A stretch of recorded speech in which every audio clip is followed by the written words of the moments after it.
सूफी साहित्य में ईश्वर को पत्नी और प्रेमिका दोनों आ जाए तो किसको महत्व दोगे आप? है पत्नी को कौन महत्व देता है? हाँ, प्रेमिका। रुक्मणी को कौन जानता है? और राधा जी को कौन नहीं जानता है? पत्नियां तो ऐसे ही हैं। प्रेमिका, ध्यान देना, प्रेमिका रूप को आप महत्व दोगे एक नंबर पर। ठीक है, हंसो मत, याद रखना इसको, काम की चीज है। मैं लिखा भी देता हूं इसमें कि सूफी साहित्य में ईश्वर को प्रेमिका के रूप में, पत्नी तो जब उत्तर हो जाएगा जब इसके विकल्प में प्रेमिका नहीं होगा, प्रेमिका के रूप में चित्रित किया गया है।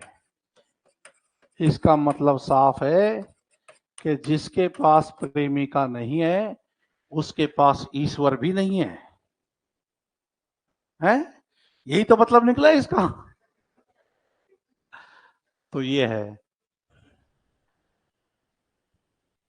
कैसे खांसी आ रही है? ऐसे तो बड़े बूढ़ों को खांसी आती है जब आंगन में कोई नववधु काम करती है, जब बड़ा बूढ़ा खांसा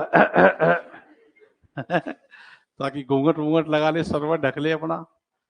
हाँ, बड़े बूढ़ों को आजकल फर्क नहीं पड़ता है। अब ढके तो ढके, नहीं मत ढके।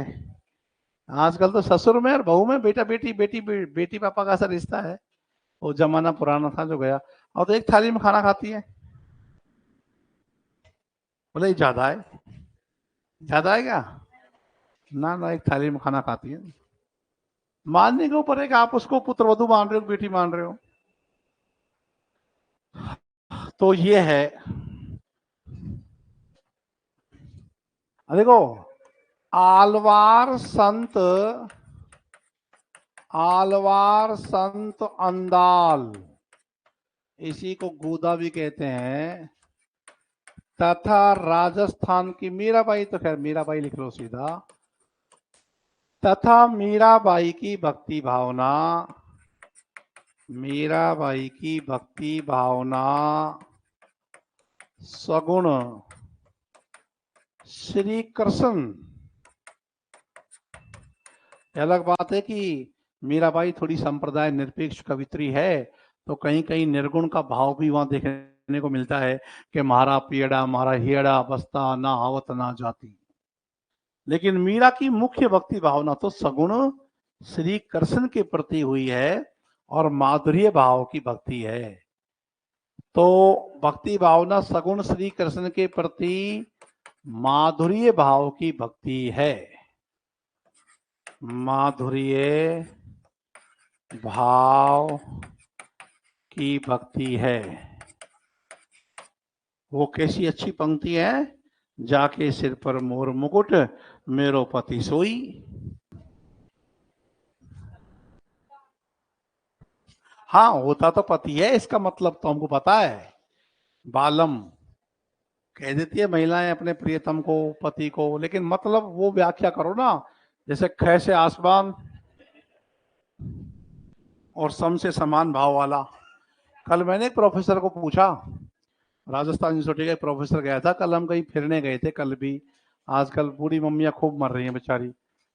तो फिर के तो बोले यार इस शब्द की व्याख्या कर, तो उससे हुई नहीं। फिर मैं देख, ख का मतलब आसमान, सम का मतलब समान भाव। वो बड़ा खुश हुआ, अरे यार वाह। फिर मैंने कहा कि मेरे एक स्टूडेंट ने की व्याख्या, अरे यार गजब व्याख्या है। उसको तो अच्छी लगी, वो हमारी मैडम को अच्छी नहीं लगी। बोले बकवास कर रहा है, ऐसी बकवास करने वाली तेरी स्टूडेंट है। तो वही देखो, साइंस वाले लोग हैं वो। देखो एक बात ध्यान रखो, हम लोग साहित्य के, हम लोग दिल से सोचते हैं, साइंस के लोग यहाँ से सोचते हैं। तो साइंस और साहित्य का तो कोई मेल ही नहीं होता है ना? तो वो लोग कुछ भी कह सकते हैं साइंस वाले, और अपन लोग हैं, भावुक लोग हैं, सहृदय लोग हैं। तो ये चीज है। तो एक ये पंक्ति देखो, हमारे घर आयो राजा राम भरतार, हमारे घर आए राजा राम भरतार, अब देखो, उसमें तो बालम आगे आ रहा था, इसमें भरतार पीछे आ रहा है। भरतार भी प्रियतम पति के लिए आता है, क्यों? खाना खिलाता है इसलिए।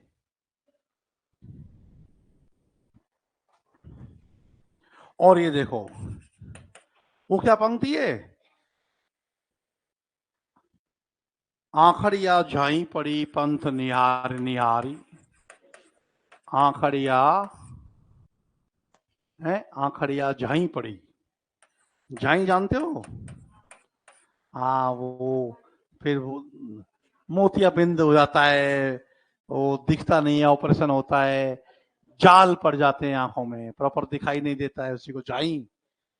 और तुम किसको समझ रहे हो? आंखों के अंदर ही रेखा सी बन जाती है, उसी को तो वो झाई। तुम क्या ये वाली झाई, यहाँ आखिर या झाई पड़ी नीचे, इन झाइयों से क्या फर्क पड़ रहा है?